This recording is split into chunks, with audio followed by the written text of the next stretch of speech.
Origin of Supergirl. Before she was Supergirl, before she wore the S-shield, she was Kara Zor-El, a girl from a world that no longer exists. Kara was born on Krypton, in the shining city of Argo.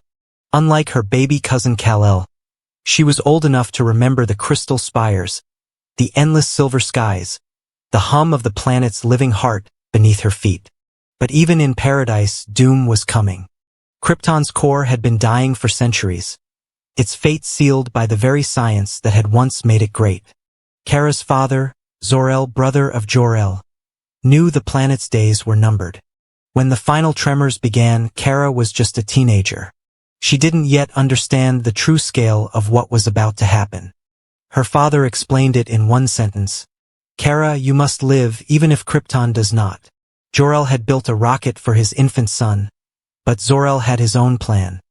He constructed a craft to carry Kara away, not to Earth immediately, but into orbit to wait until her cousin was old enough to protect her.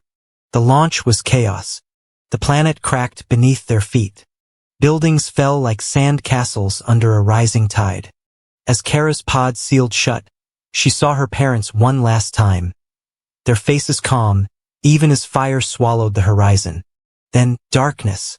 Her journey through space was long, but time in the pod felt like moments. She dreamed of Krypton. She dreamed of her parents. She dreamed of a future she did not yet understand. When the pod finally opened, she expected to see Krypton's twin sons. Instead, there was only one son, a yellow one, and a boy, wearing the family crest. "Kara," he said softly. "It's me, Kal-El." But something was wrong. The boy she had last seen as an infant was now older than her. Time, it seemed, had played a cruel trick. While her pod drifted, decades had passed for him. And now she was the stranger, a survivor of a dead world, on a planet she didn't understand. Her cousin was her only link to the life she had lost. Yet even then, Kara did not know her destiny. Not yet, but she was about to. Kara's first days on Earth were overwhelming. The sky was blue, but the constellations were wrong. The air was rich with oxygen, heavier than she was used to. The sounds, so many sounds, cars, voices, machines, all pressing against her enhanced Kryptonian senses. Kal-El, now known to the world as Superman, was patient with her.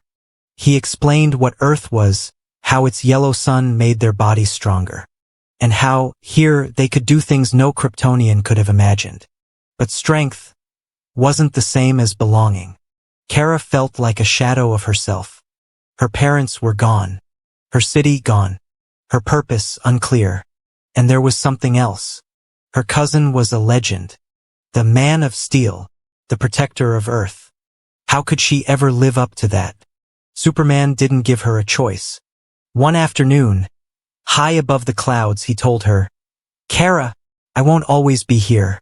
The universe is dangerous. Earth will need more than one of us." Training began. Flight was first, learning to control speed, altitude, balance.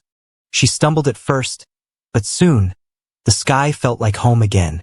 Then came strength. Superman tested her limits, lifting tanks, bending steel, and holding back her blows so she wouldn't shatter what she touched.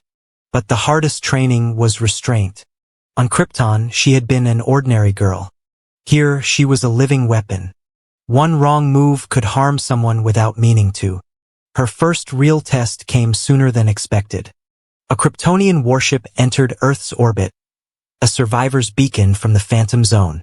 The invader was a soldier named Reactron, armored, merciless, and armed with gold kryptonite. Superman told her to stay back. She didn't listen. In the heat of battle, she remembered her father's voice. "Kara, you must live." She fought with everything she had. She was faster than Reactron expected, stronger than he could withstand. And in a single, blinding moment, she saved Superman's life. When the dust cleared, she stood beside him, her cape torn, her hands still shaking. He smiled and said, "Welcome to the family, Supergirl." It wasn't a title she had chosen, but it was one she would carry with pride. From that day forward, Kara was more than the lost daughter of Krypton. She was a hero in her own right, a protector of Earth, a reminder that even in the shadow of tragedy, hope can take flight. And though she would face betrayal, heartbreak, and losses of her own in the years to come, she would never forget the girl she once was, or the world she had lost. Because deep down, Supergirl was more than just Superman's cousin. She was proof that Krypton still lived.